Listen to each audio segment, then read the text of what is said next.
முருக அடியார்கள் அனைவருக்கும் அடியனின் பணிவான வணக்கங்கள். எல்லா கிரக அமைப்புகளுக்கும் ஏதேனும் ஒரு விதிவிலக்கு இருக்கும்.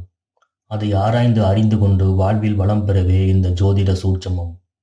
நம்புங்கள், நல்லதே நடக்கும்.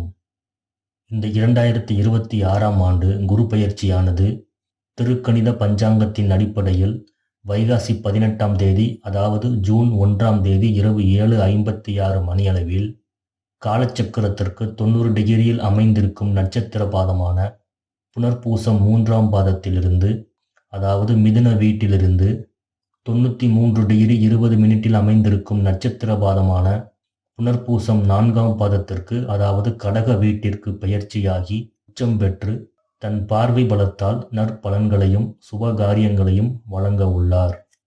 இந்த பதிவில் 2026ஆம் ஆண்டுக்குரிய குரு பெயர்ச்சி பலன்களை மிக துல்லியமாக நட்சத்திர சாரம் கொண்டு கணக்கிட்டு தொகுத்து வழங்கியுள்ளோம்.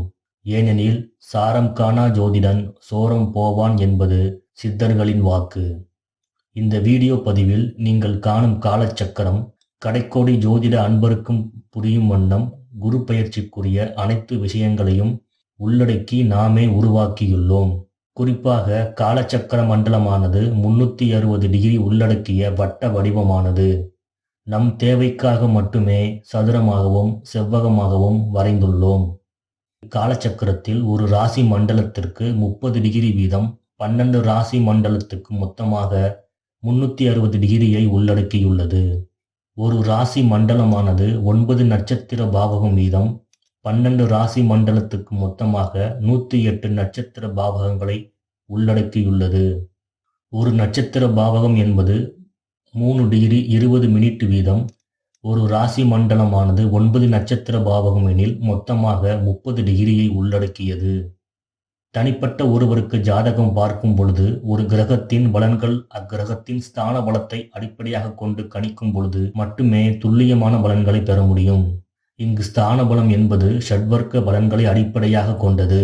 கிரகங்களின் ஸ்தான பலன்களை 6 வித வர்க்கங்களில் அறியும் பல நிர்ணயமே ஷட்வர்க்க பலனாகும். அவை முறையே ஸ்தான பலம், திக்பலம், காலபலம், சேஷ்டாபலம், நைசர்க்கிய பலம் மற்றும் திருஷ்டி பலம் என்று அழைக்கப்படுகிறது. இருப்பினும் பொது பலன்கள் பார்க்கும் பொழுது ஷட்வர்க்க பலன்களில் ஸ்தான பலத்தை மட்டுமே கருத்தில் கொண்டு கணிக்கும் பொழுது கிட்டத்தட்ட துல்லியமான பலன்களை பெற முடியும். ஏனெனில் ஒரு கிரகம் ஸ்தான பலம் பெற்றால் மட்டுமே அதனுடைய பாவக பலன்கள் பலமானதாக அமையும். கும்பம், லக்னம் மற்றும் ராசியில் பிறந்த அடியார்களுக்கு இக்குரு பெயர்ச்சியில் குரு பகவான் தங்களுடைய 6ஆம் பாவகமான ருண ரோக சத்ருஸ்தானத்தில் உச்சமாகி தன்னுடைய 5ஆம் பார்வையாக தங்களுடைய கர்மஸ்தானமான 10ஆம் பாவகத்தையும், தன்னுடைய 7ஆம் பார்வையாக தங்களுடைய அயன சயன விரயஸ்தானமான 12ஆம் பாவகத்தையும், தன்னுடைய 9ஆம் பார்வையாக தங்களுடைய தனஸ்தானமான 2ஆம் பாவகத்தையும் பார்வை பலம் மூலம் பலம் பெற செய்கிறார். குரு பகவான் தன் சுய சாரத்தில் புனர்பூசம் 4ஆம் பாதத்தில் ஜூன் 1 முதல் ஜூன் 18 வரை பயணிக்கும் 18 நாட்களில் ஏற்படும் பலன்கள். முதலில் தங்களுடைய உடல் நலனுக்கும் மற்றும் தங்களுடைய வாழ்க்கை துணையின் உடல் நலத்திற்கும் மற்றும் தங்களுடைய குழந்தைகளின் உடல் நலத்திற்கும் முக்கியத்துவம் அளிக்க வேண்டும். சரியான நேரத்திற்கு உணவுகளை உட்கொள்வதை உறுதி செய்ய வேண்டும். தவறாமல் கடைபிடித்தால் வந்த நோய்கள் நீங்கும். மீறினால் சில சரீர உபாதைகளை சந்திக்க நேரிடும். ஜீவனத்திற்காக தாங்கள் செய்யும் தொழிலிலோ அல்லது வேலையிலோ இடமாறுதல்களையும் அல்லது அலைச்சல்களை சந்திக்க நேரிடும். இருப்பினும் அந்த அலைச்சல்கள் தான் வருமானத்தை பன்மடங்காக மாற்றும். சிலர் வேலைக்காக வெளியூர் அல்லது வெளிநாடு செல்லும் சூழ்நிலை ஏற்படும். புதிய சிறு தொழில்கள் தொடங்குவீர்கள். குடும்பத்தில் ஒற்றுமை கூடும். அவ்வப்போது மந்தமான மனநிலையும் தாழ்வு மனப்பான்மையும் வந்து போகும். இதுவரை சூழ்நிலை காரணமாக சிறையில் இருந்த நண்பர்களோ அல்லது உறவுகளோ சிறைவாசம் முடிந்து வீடு திரும்புவார்கள். உயர் பதவிகள் தேடி வரும். கொடுத்த பணிகளை சரியான நேரத்தில் செய்து முடித்து பாராட்டுகளை பெறுவீர்கள். சிறுநீரகங்கள் தொடர்பான பிரச்சனைகளுக்கும் குடற்பகுதியில் இதுவரை இருந்து வந்த பிரச்சனைகளுக்கும் நல்ல தீர்வு கிடைக்கும். சனி பகவானின் அதிபத்தியம் கொண்ட பூசம் நட்சத்திர சாரத்தில் ஜூன் 18 முதல் ஆகஸ்ட் 10 வரை குரு பகவான் பயணிக்கும் 53 நாட்களில் ஏற்படும் பலன்கள். இக்காலகட்டத்தில் தாங்கள் செய்து முடித்த பணிகளுக்கான அங்கீகாரம் பெறுவீர்கள். அது பாராட்டுகளாகவோ அரசு வெகுமதி அல்லது அரசு அங்கீகாரமாகவோ இருக்கலாம். சிலருக்கு விருதுகளும் கிடைக்கப் பெறுவார்கள். இதுவரை இருந்து வந்த கால் மற்றும் மூட்டு வலிகளுக்கு சிறந்த மருத்துவம் கிடைக்கப் பெற்று அதிலிருந்து விடுதலை அடைவீர்கள். தங்களுடைய மூத்த சகோதரர்களுக்கு தேவையான உதவிகள் செய்யும் சூழ்நிலை உருவாகும். பழைய வாகனங்களை விற்பதன் மூலம் பணவரவு உண்டு.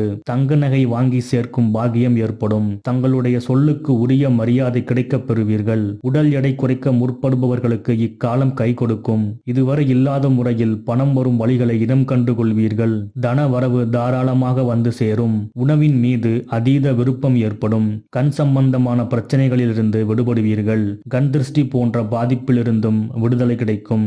இக்காலகட்டத்தில் எதிரிகளின் பலம் அதிகரிக்காமல் பார்த்துக் கொள்வது சிறப்புகளை உண்டாக்கும். பிறர் சூழ்ச்சிகளில் சிக்கும் சூழ்நிலை மாற்றம் ஏற்படலாம். அது வஞ்சகத்தின் வெளிப்பாடாக கூட இருக்கலாம். சூழ்நிலைகளை உணர்ச்சிகளுக்கு முக்கியத்துவம் கொடுக்காமல் நிதானமாக கையாண்டால் நிம்மதி கிடைக்கும்.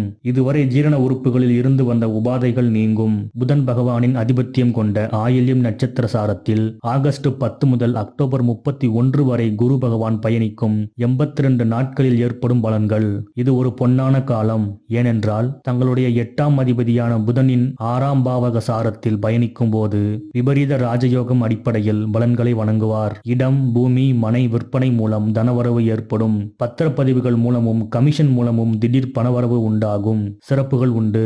புதன் பகவானே தங்களுடைய 5ஆம் பாவக அதிபதியாகவும் இருப்பதால் குருவும் புதன் சாரம் பெறுவதாலும் பாக்கியங்கள் அதிகரிக்கும். பல வருடங்களாக இந்த நிகழ்வு நடந்தால் நம் வாழ்க்கைக்கு நல்லது என்று நீங்கள் நினைத்துக் கொண்டிருந்த நிகழ்வு பூர்வ புண்ணியம் பலமடைவதால் இக்காலகட்டத்தில் நடைபெற்று பூரிப்பை ஏற்படுத்தும். சுகங்களை பெறப்போகிறீர்கள். இதுவரை நீங்கள் செய்து வந்த தான தர்மங்களுக்கான பலன்களை பெறுவீர்கள். கர்மஸ்தானத்தில் குரு பார்வை பதிவதால் தவறாமல் தங்களுடைய பெற்றோர்கள் மற்றும் முன்னோர்களுக்கு செய்யும் கர்ம காரியங்களை தவறாமல் செய்வது மேலும் சிறப்புகளை உண்டாக்கும். தவறாமல் செய்தால் அந்தஸ்து மற்றும் கௌரவமான உயர் பதவிகள் தங்களை தேடி வரும். நரம்பு சம்பந்தமான உபாதைகள் முடிவுக்கு வரும். எதிர்மறை சிந்தனையிலிருந்து விடுபடுவீர்கள். மொத்தத்தில் இந்த குரு பயிற்சியில் அலைச்சல்களுக்கு மத்தியில் உணவை தவிர்க்காமல் உழைப்பை முன்னிலைப்படுத்தினால் பொன் பொருள் சேர்க்கையும் புதிய பதவிகளும் தேடி வரும். நம்புங்கள், நல்லதே நடக்கும். முருகா சரணம்.